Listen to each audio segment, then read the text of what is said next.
My name is Nathan, and at 32, I never thought my own sister would systematically destroy everything I worked for. Heather and I were once close, but her jealousy transformed into something monstrous. She sabotaged my career, poisoned my friendships, and told the most devastating lie that cost me the woman I loved. When I finally uncovered the truth, I had to make a choice: continue suffering in silence or expose everything. What would you do if your own family betrayed you? Before I share my story, let me know where you're watching from and hit that like and subscribe button if you've ever had to stand up to toxic family members. Growing up with Heather was complicated. Though only 3 years apart, our relationship was marked by small betrayals that I often dismissed as normal sibling rivalry. One incident stands out clearly in my memory. When I was 10 and Heather was 7, she deliberately broke our mother's cherished crystal vase, a wedding gift from our grandmother. When our parents discovered the shattered pieces, Heather immediately pointed at me with tears streaming down her face. "Nathan pushed me and I bumped into it," she sobbed convincingly. Despite my protests and insistence that I was outside playing basketball when it happened, my parents believed her. I spent 2 weeks grounded, lost my allowance for a month, and was forced to do extra chores to learn responsibility. Later, I overheard Heather bragging to her friend about how she'd gotten away with it. Our parents, George and Catherine, never questioned Heather's version of events. She was their little princess, gifted with big blue eyes that could produce tears on command and a talent for storytelling that made every lie sound like absolute truth. This pattern continued throughout our childhood, with Heather learning early that she could manipulate situations to her advantage while I took the blame. Even my high school graduation, a day that should have been about celebrating my achievements, somehow became about Heather. As family gathered for photos after the ceremony, Heather suddenly announced she'd been accepted into a prestigious summer program. My parents immediately shifted their attention to congratulate her, asking excited questions about the program while my graduation certificates and honors went momentarily forgotten. I remember standing there in my cap and gown, feeling invisible at my own celebration. Despite these incidents, I maintained a sense of loyalty to my family. I believe that's what siblings do. They stick together despite difficulties. When Heather struggled with college calculus, I spent hours on video calls helping her understand concepts and check her work. When she needed help writing essays for her English literature class, I'd review her drafts and offer suggestions, staying up late after my own classes to ensure she succeeded. I did this despite knowing she'd probably never return the favor. After college, I made a deliberate choice to move to a new city, establishing independence from the family dynamics that had often left me feeling undervalued. I wanted to build a life based on my own merits, where my achievements couldn't be overshadowed or undermined. I landed an entry-level position at Apex Marketing, a prestigious firm known for innovative campaigns and high-profile clients. The early years weren't easy. I worked longer hours than anyone else, volunteered for projects nobody wanted, and studied industry trends in my limited spare time. Gradually, my dedication paid off. I developed a reputation for creativity combined with analytical thinking, a rare combination in our field. After 4 years of proving myself, I was promoted to senior marketing executive, managing my own team and handling several major accounts. During an industry conference in Chicago, I met Sophia. I was presenting a panel on digital marketing strategies when I noticed her in the audience, asking insightful questions that challenged my thinking. Later, at the networking reception, we ended up beside each other at the appetizer table, both reaching for the last spring roll. "You should take it," she smiled. "Your presentation earned you at least 1 spring roll. How about we split it?" I suggested, and that simple compromise led to 3 hours of conversation that felt like minutes. Sophia was brilliant, working as a creative director at a competing agency. She had a quick wit, infectious laugh, and a way of seeing through pretense that I found refreshing.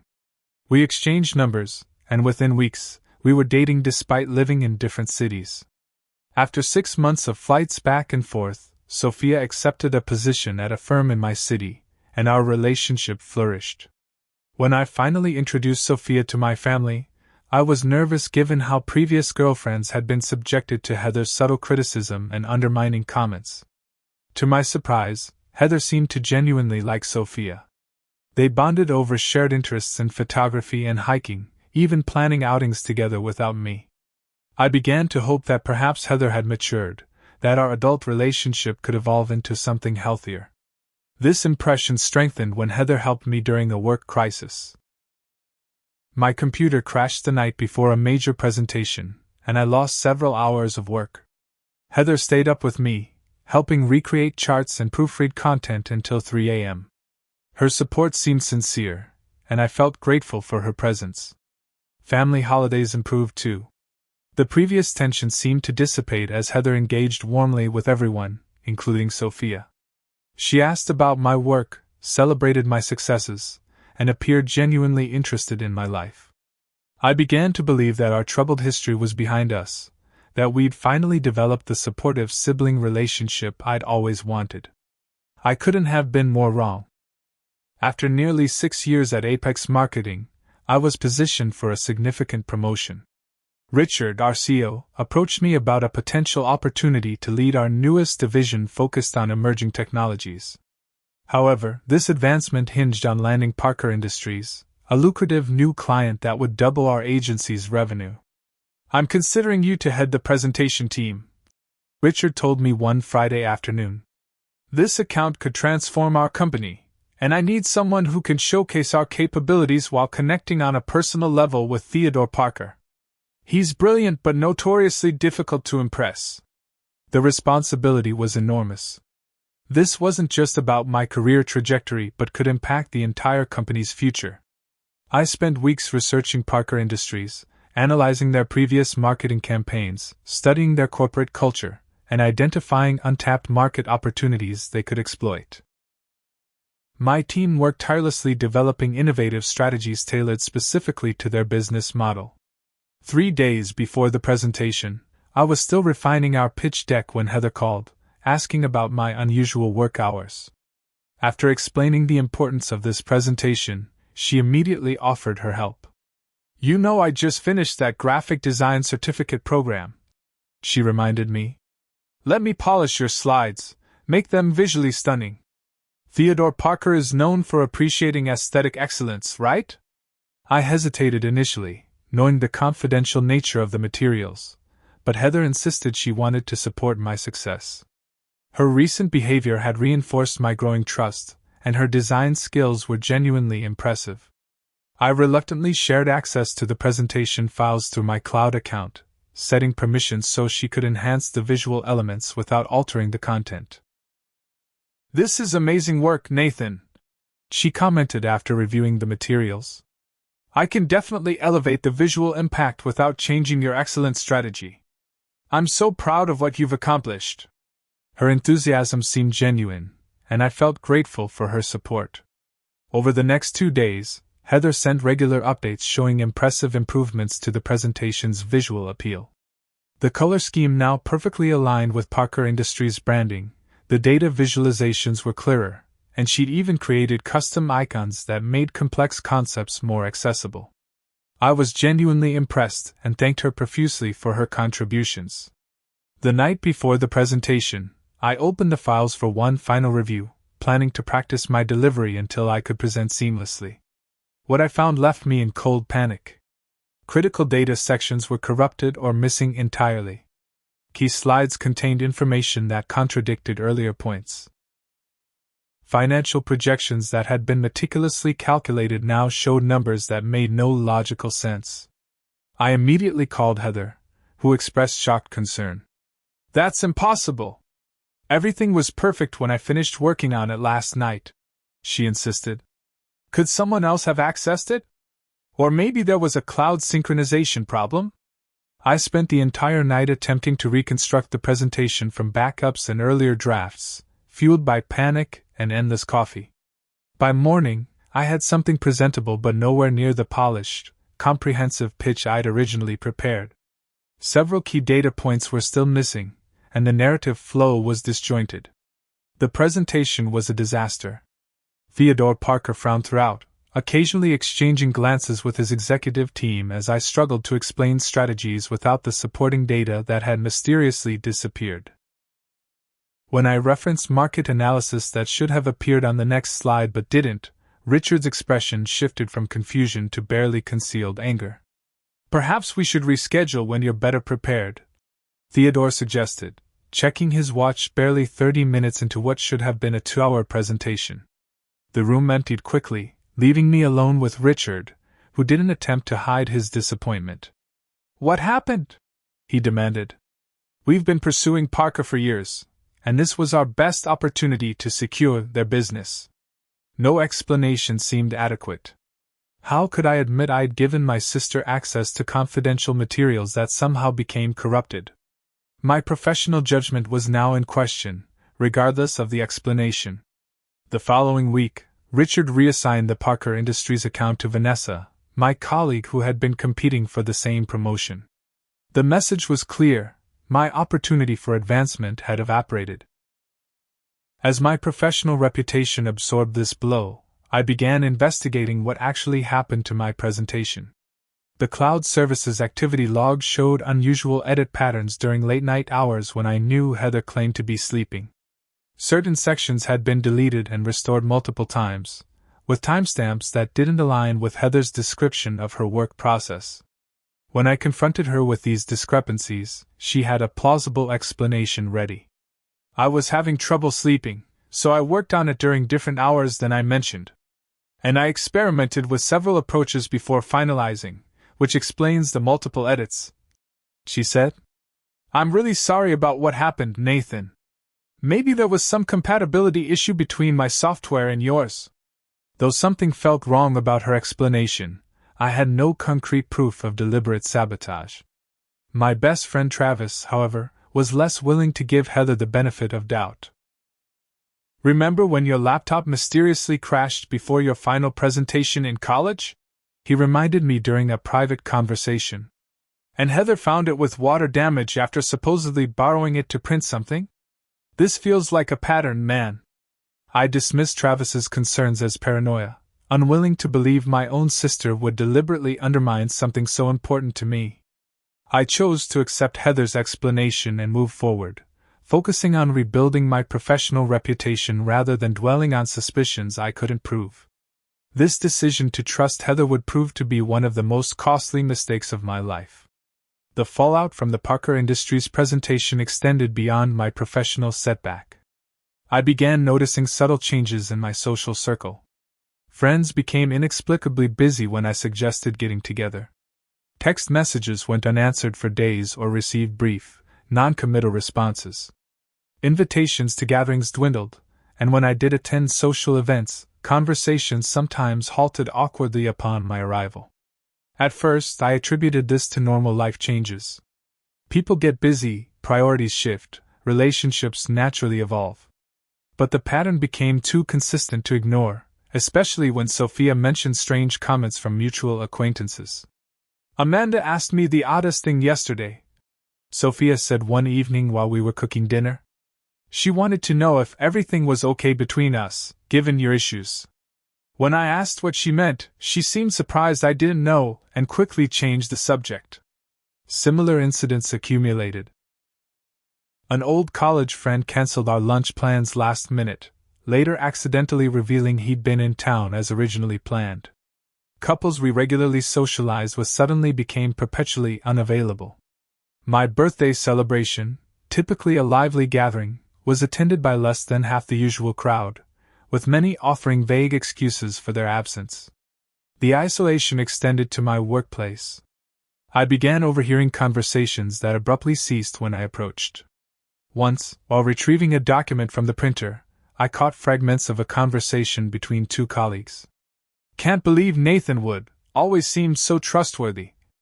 "I know, but apparently there's a drinking problem and—" They noticed my presence and quickly dispersed, avoiding eye contact. The rumors were nebulous but damaging, questioning my integrity and professionalism without specific accusations that I could directly address. During my quarterly performance review, Richard's feedback reflected these changed perceptions. "Your technical skills remain strong," he noted. But there are concerns about your judgment and reliability. Several team members have expressed hesitation about collaborating with you on client-facing projects. When I pressed for specific examples of problematic behavior, Richard offered only vague references to consistent feedback from multiple sources, and suggested I focus on rebuilding trust through smaller, internal projects. Frustrated by these shadows I couldn't fight, I began investigating the source of the rumors. By carefully tracking the information flow through selective conversations with colleagues I still trusted, I identified an anonymous source close to Nathan as the origin of many damaging stories. The descriptions of this source's relationship to me pointed increasingly toward Heather. Social media provided additional evidence. Through mutual connections, I discovered photos of Heather having coffee with my colleagues on days she claimed to be elsewhere. Her Instagram showed her at restaurants with friends who had recently distanced themselves from me. She had systematically inserted herself into my social and professional circles while I was focused on recovering from the Parker Industries' failure. A pattern emerged of Heather befriending people connected to me, establishing trust, then sharing, concerned, stories about my supposed problems. The rumors varied but shared common themes. I was unreliable, dishonest, struggling with substance abuse, or experiencing mental health issues that affected my judgment. Determined to confront this directly, I arranged a family dinner at our parents' home, knowing Heather wouldn't decline an invitation from them. Throughout the meal, she was her charming self, asking thoughtful questions about everyone's lives and sharing amusing anecdotes about her work. When dessert was served, I finally addressed the elephant in the room. "Heather, I need to ask you something directly," I said, setting down my fork. "Have you been telling people in my social and professional circles that I have drinking problems or that I'm untrustworthy?"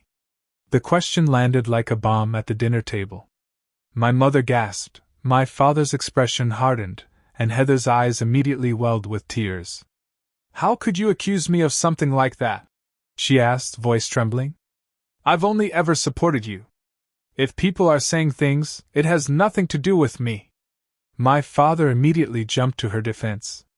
"Nathan, that's a serious accusation against your sister. What evidence do you have?" When I began outlining the pattern I'd observed, Heather's tears flowed freely. "I've been meeting with your friends and colleagues because I've been worried about you," she claimed. "After that presentation disaster, you've been different, more withdrawn." I was trying to understand if others had noticed changes in your behavior. Our mother reached for Heather's hand. "She's been concerned about you for months, Nathan. We all have." The conversation devolved from there, with my parents firmly believing Heather's version of events. Any evidence I presented was reinterpreted as misunderstanding her genuine concern. The dinner ended with me leaving in frustration, while my family comforted Heather for the pain my unfair accusations had caused her. The strain extended to my relationship with Sophia. Though initially supportive, she grew weary of what she perceived as family drama consuming our lives. "I understand your sister is difficult," she said during a particularly tense evening, "but this obsession with what she may or may not be saying is affecting our relationship. Either confront her directly with real evidence or find a way to move past it." My work performance continued suffering as I divided my attention between professional responsibilities and investigating Heather's interference. Richard called me into his office to deliver a formal warning. "Your work quality has declined significantly," he stated flatly. 3 clients have requested different account managers in the past month, citing communication problems and missed deadlines. "I've defended you based on your previous record, but my patience isn't infinite." As pressures mounted on all fronts, I felt increasingly isolated and overwhelmed. The carefully constructed life I'd built away from family dysfunction was unraveling, and I couldn't prove the person holding the threads was my own sister. Despite the growing complications in other areas of my life, my relationship with Sophia remained my anchor.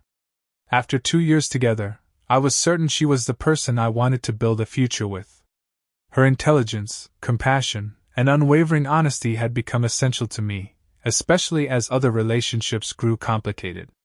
I spent weeks planning the perfect proposal, wanting to create a moment that reflected our connection.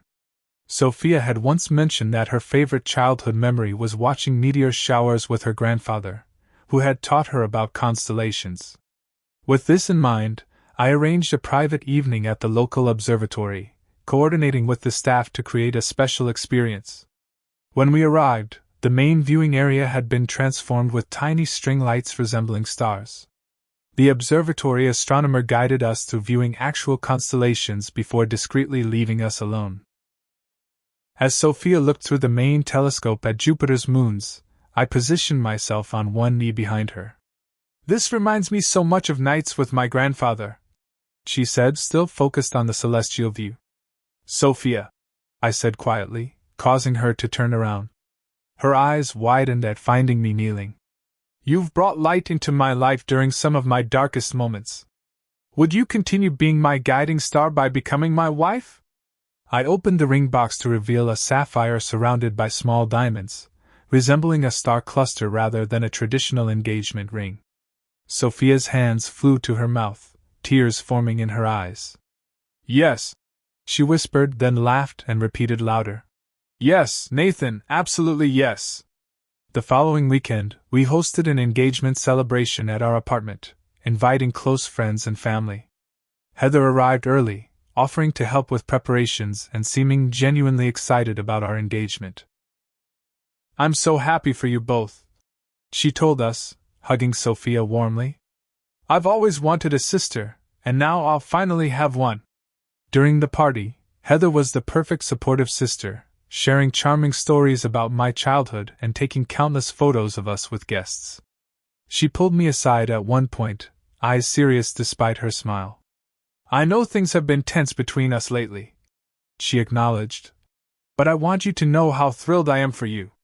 Sophia is amazing, and you deserve this happiness." Her apparent sincerity made me question whether I'd misjudged her actions. Perhaps the rumors had other sources, and I'd unfairly focused suspicion on Heather due to our complicated history.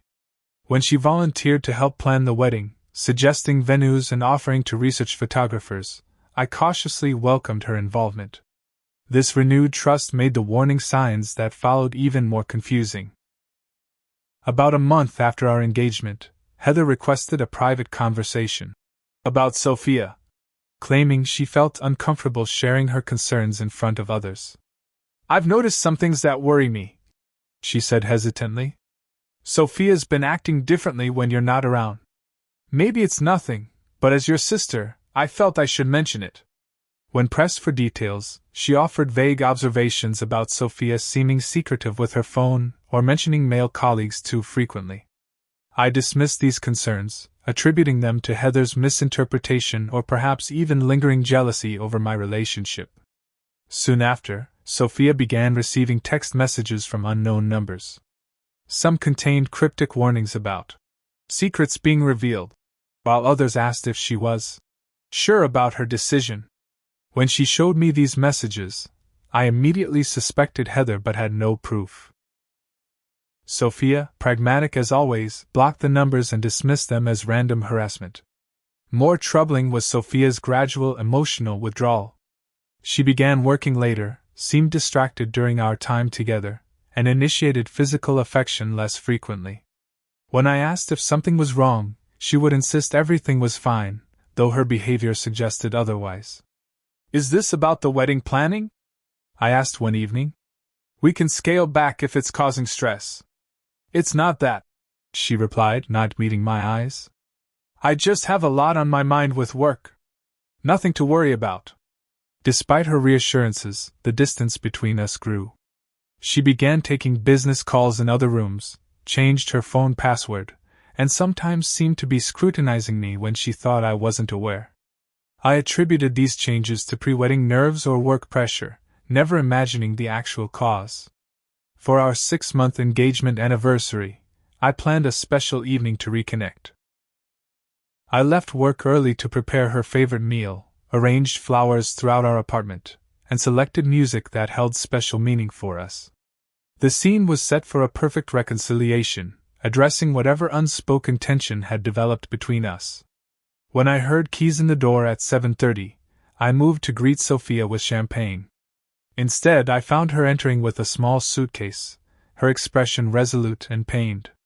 My heart sank as I noticed she wasn't wearing her engagement ring. "We need to talk," she said quietly, eyes taking in the romantic setting with visible regret. "What's happening?" I asked, setting down the champagne glasses. "Whatever it is, we can work through it. I can't marry someone who isn't faithful," she stated, voice breaking slightly despite her evident determination. "I've suspected for weeks, but I needed to be certain before making this decision." Completely confused, I tried to understand what she was referring to. "Faithful?" "Sophia, there's been no one but you since the day we met." "What are you talking about?" She pulled out her phone and showed me photos of myself appearing to embrace another woman outside a hotel. The images were grainy but recognizable as me, though I had no memory of the encounter. Additional screenshots showed text messages supposedly from me to someone named Jessica, containing intimate details and plans to meet. "These aren't real," I insisted, examining the evidence more closely. "I've never sent these messages, and that photo isn't what it appears. I can explain if you'll just listen." Heather showed me everything. Sophia interrupted. She didn't want to, but she felt I deserved to know.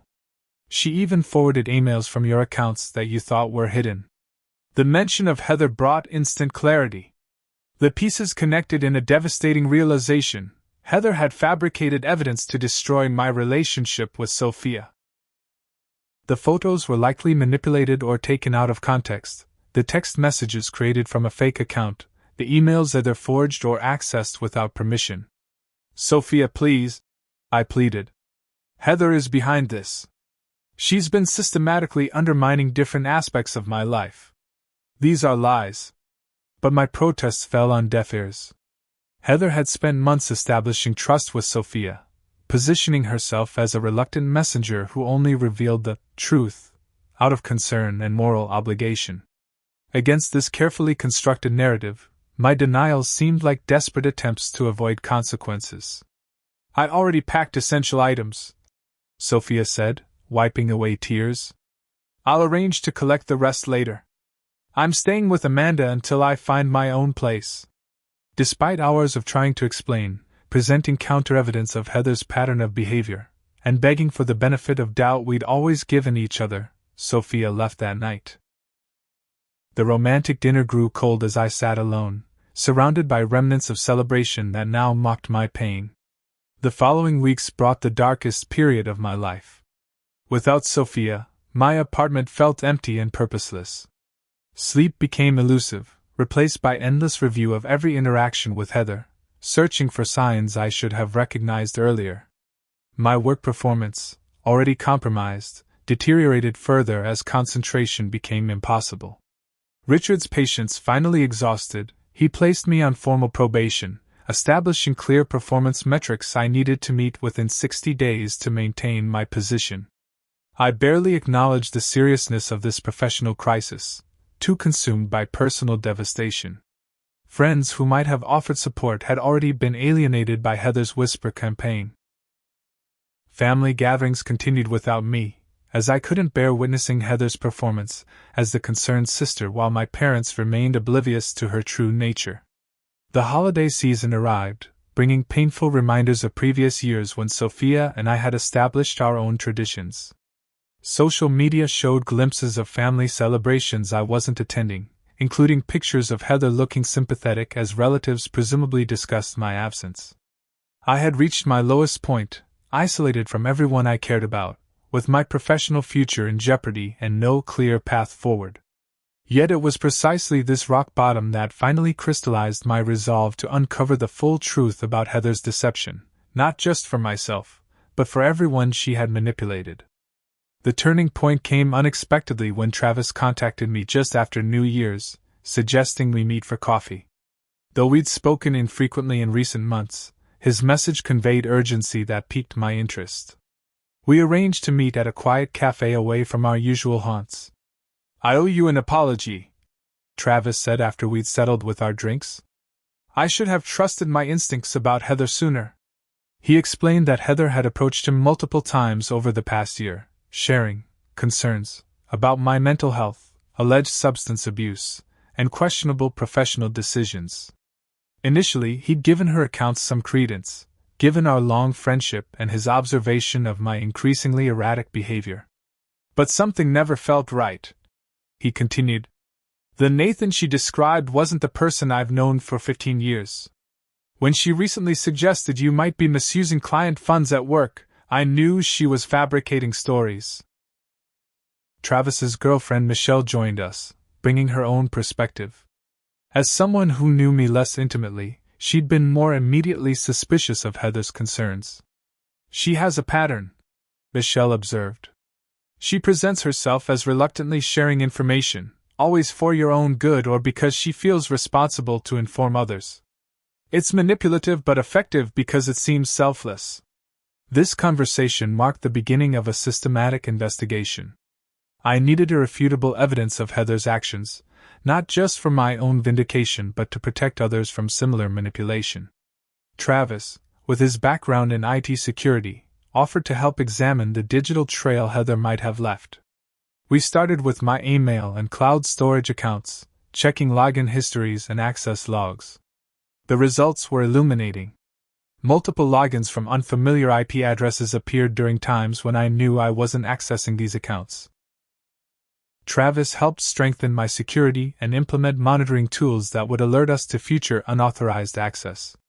Next, we recovered deleted files and examined metadata on documents that had been modified during suspicious timeframes.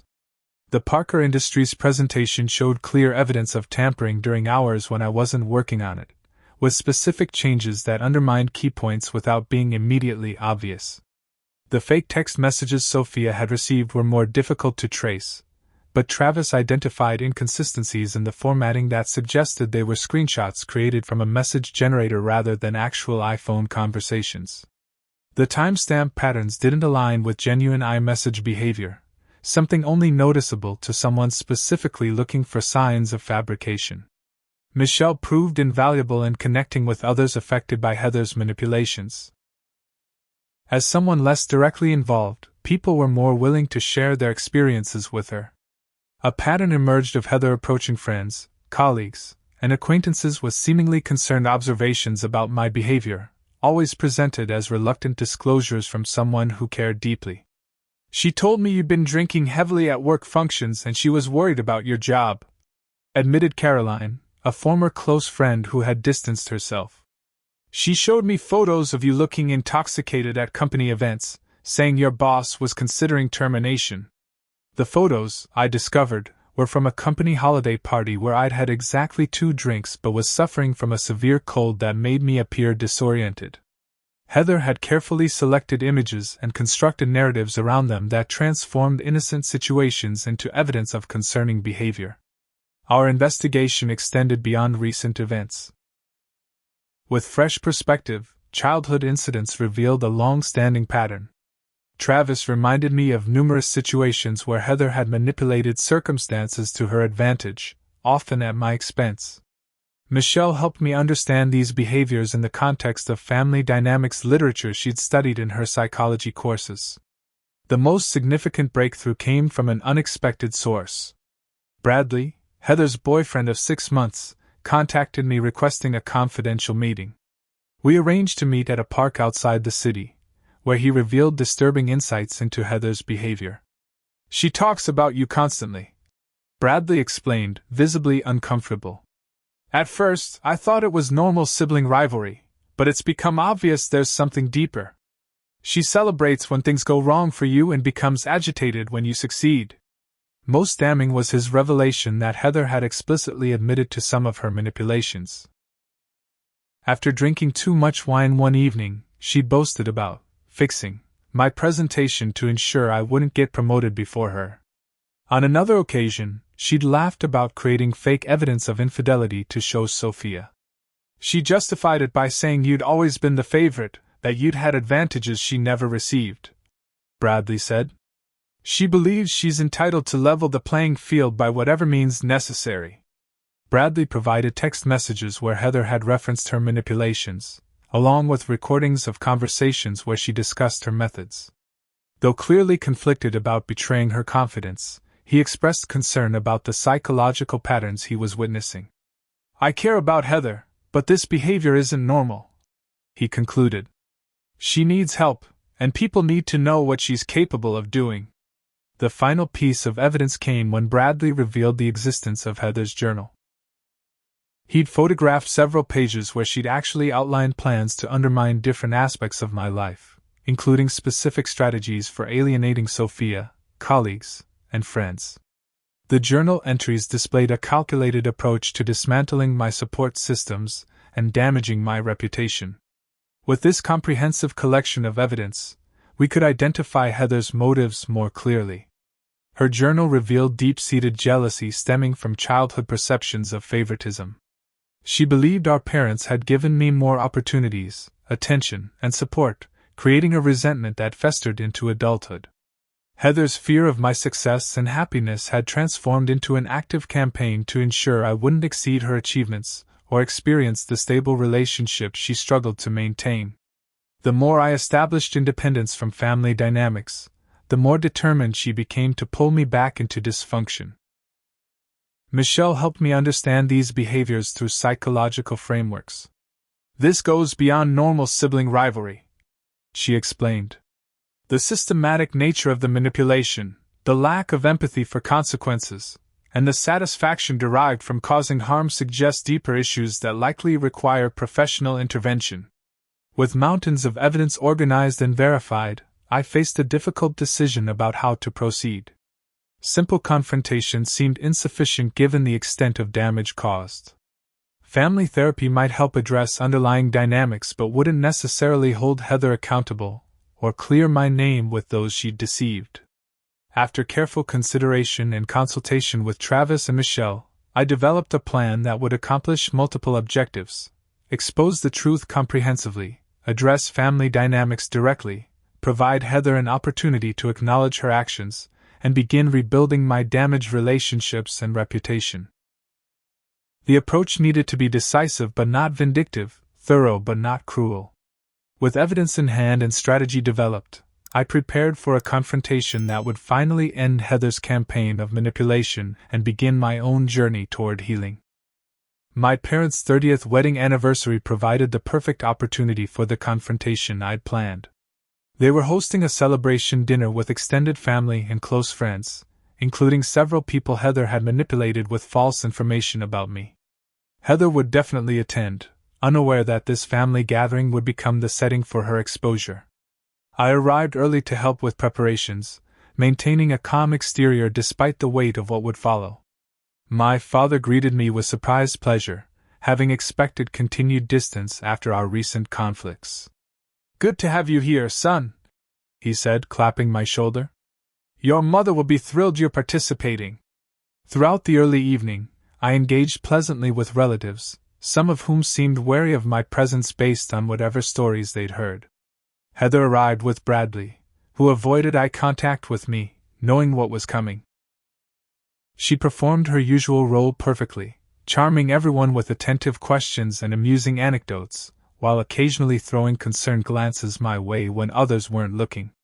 After dinner was served and everyone was seated, my father stood to make a toast celebrating 3 decades of marriage with my mother. As glasses were raised and congratulations offered, I caught Bradley's subtle nod confirming our engagement. When the moment felt right, I stood and asked for everyone's attention.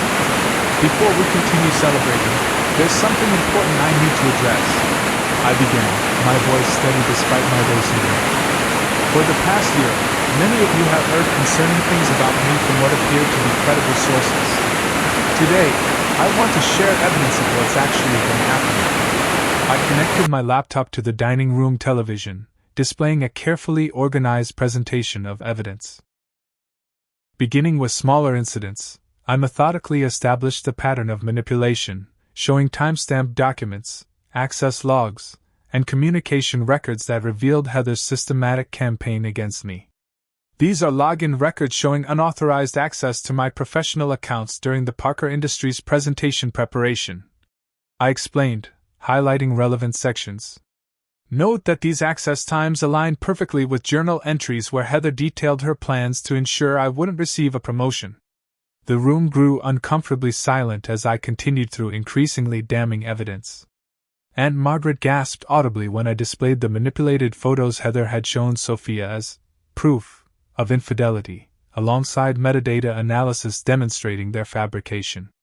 Heather initially attempted to dismiss my presentation as paranoid delusions. "This is exactly what we've been worried about," she interjected, looking around for support. "Nathan has been creating elaborate conspiracies for months. This obsession with blaming me for his problems is part of a concerning pattern." I had anticipated this reaction and was prepared. If I'm suffering from delusions, perhaps Bradley can explain why Heather boasted to him about sabotaging my presentation and creating fake evidence to show Sophia. All eyes turned to Bradley, who shifted uncomfortably before speaking. "It's true," he confirmed quietly. "Heather has explicitly described manipulating situations to damage Nathan's career and relationships. I have recordings of several of these conversations."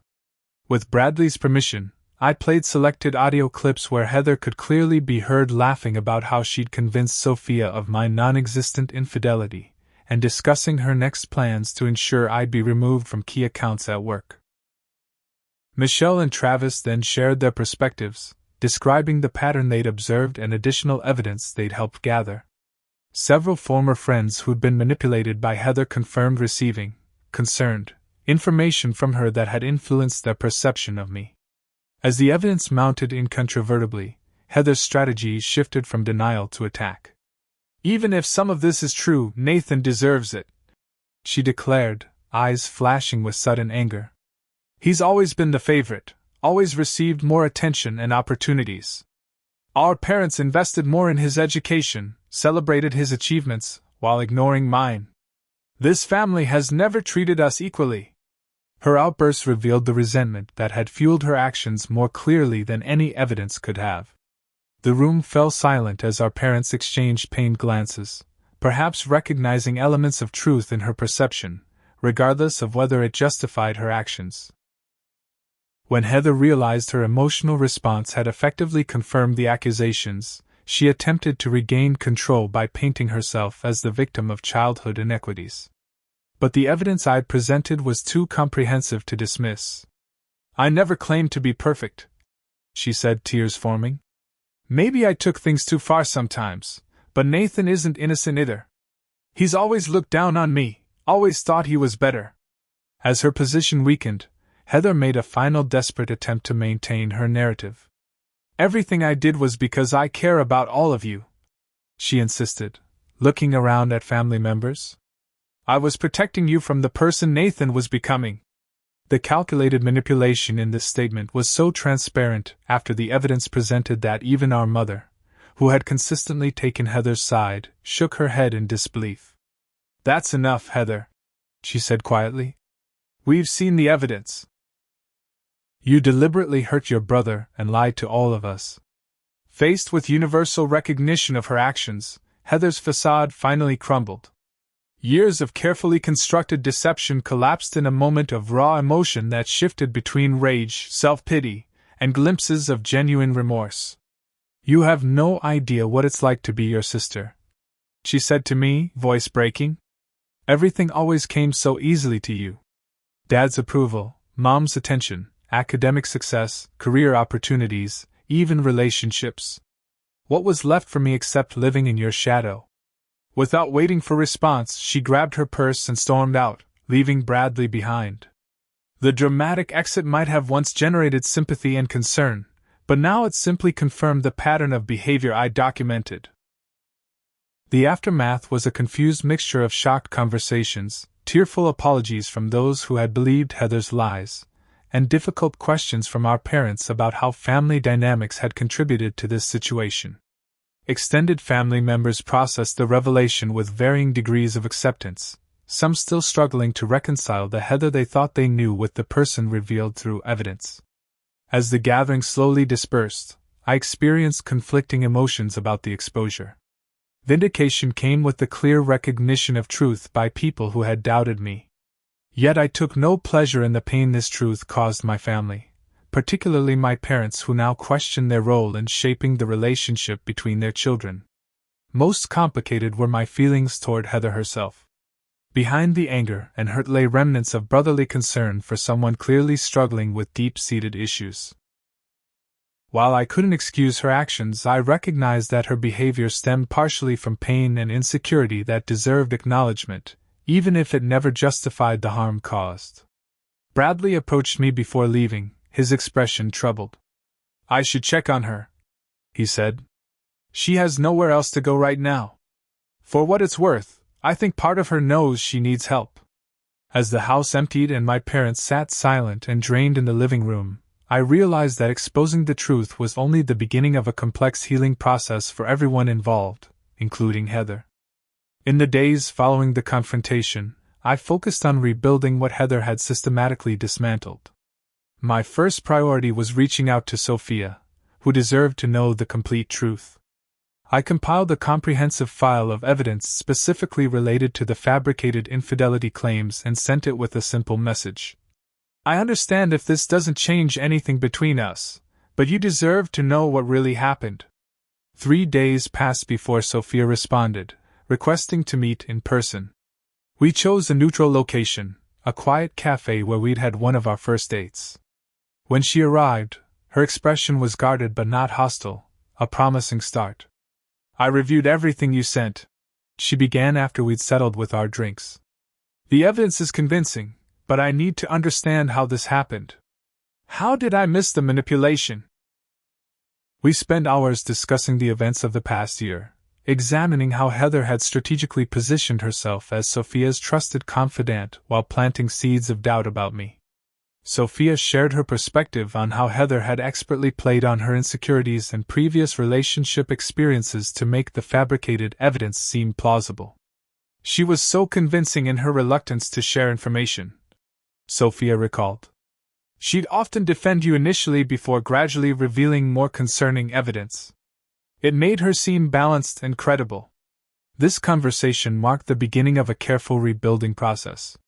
We agreed to regular communication without immediately resuming our relationship, acknowledging that trust once broken requires patient reconstruction. Sophia needed time to process her own feelings about being manipulated, while I needed to demonstrate consistency and transparency in all our interactions. Addressing family relationships proved equally challenging. My parents requested a series of conversations to understand how family dynamics had contributed to Heather's behavior, and my reluctance to identify her manipulation earlier. These discussions were painful but necessary, revealing patterns that had persisted since childhood. "We never realized how our responses reinforced certain behaviors," my mother admitted during one particularly difficult conversation. "When we consistently believed Heather's version of events without question, we taught her that manipulation worked. When we dismiss your concerns, we taught you that speaking up was pointless." My father struggled more with accepting his role. "I always thought I was being fair," he insisted initially, before gradually acknowledging how his expectations had differed between Heather and me, creating an unspoken competitive dynamic. These conversations led to establishing new boundaries within our family. I maintained limited contact with my parents while they processed their own feelings about Heather's actions and worked to develop healthier relationship patterns. Our interactions became more intentional and less frequent, focusing on quality rather than obligatory family routines. Heather herself had retreated completely for several weeks after the confrontation. According to my parents, she eventually agreed to begin therapy, recognizing that her behavior patterns were destructive not only to others but to herself. While I maintained significant distance, I didn't oppose my parents' efforts to support her through this process, understanding that her healing would benefit everyone connected to her. Bradley contacted me occasionally with updates, having continued his relationship with Heather under the condition that she commit to treatment. "The therapist believes there are underlying issues beyond family dynamics," he shared during one conversation. "It's a long road, but she's actually doing the work." Professionally, I faced the task of rebuilding my reputation at Apex Marketing. I requested a meeting with Richard, bringing documentation of how outside factors had affected my recent performance. While initially skeptical, he became increasingly concerned as I presented evidence of deliberate sabotage of client presentations and manipulated communications. "This explains inconsistencies we couldn't reconcile with your previous performance," he acknowledged. "While the company can't simply ignore the past year, we can provide an opportunity to demonstrate your actual capabilities going forward." Richard assigned me to a new department focusing on emerging technologies, allowing me to essentially restart with colleagues less affected by previous rumors. I approached this opportunity with renewed dedication, implementing systems to protect my work and communications from outside interference. Throughout this period, I worked with a therapist specializing in family trauma and betrayal. These sessions helped me process the complex emotions surrounding Heather's actions without becoming defined by them. I learned to identify lingering trust issues while developing healthier verification practices that didn't devolve into paranoia. "The goal isn't to forget what happened," my therapist explained, "but to integrate the experience in a way that informs your boundaries without controlling your ability to form connections."